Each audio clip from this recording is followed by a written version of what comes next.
একটি ছোট গ্রামে থাকত এক ছেলে, অর্ণব। খুবই সাধারণ পরিবারে জন্ম তার। বাবা একজন দিনমজুর, মা গৃহিণী। সংসারে অভাবের শেষ ছিল না। কিন্তু ছোট থেকেই অর্ণবের চোখে ছিল বড় স্বপ্ন, একদিন সে হবে একজন বড় বিজ্ঞানী। স্কুলে পড়াশোনার পাশাপাশি অর্ণব প্রতিদিন সন্ধ্যায় মোমবাতির আলোয় পড়ত। বিদ্যুৎ থাকত না অনেক দিন। বন্ধুরা যখন খেলত, সে তখন বই নিয়ে বসে থাকত।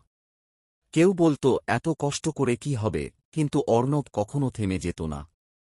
একদিন স্কুলে একটি বিজ্ঞান মেলা হল। অর্ণব নিজের তৈরি একটি ছোট সোলার সিস্টেম মডেল নিয়ে অংশ নেয়। সবার চোখে তখন বিস্ময়। শহরের এক বড় শিক্ষক মেলা দেখে বললেন, তুমি অনেক দূর যাবে, ছেলেটা। এরপর শুরু হয় তার এগিয়ে চলা। অর্ণব পরিশ্রম করে সরকারি স্কলারশিপ পায়। পরে বিশ্ববিদ্যালয়ে গবেষণা করে নতুন প্রযুক্তি নিয়ে। আজ অর্ণব বিদেশের নামকরা গবেষণা প্রতিষ্ঠানে কাজ করে। কিন্তু এখনও সে গ্রামে ফিরে গিয়ে ছোট ছেলে মেয়েদের স্বপ্ন দেখতে শেখায়।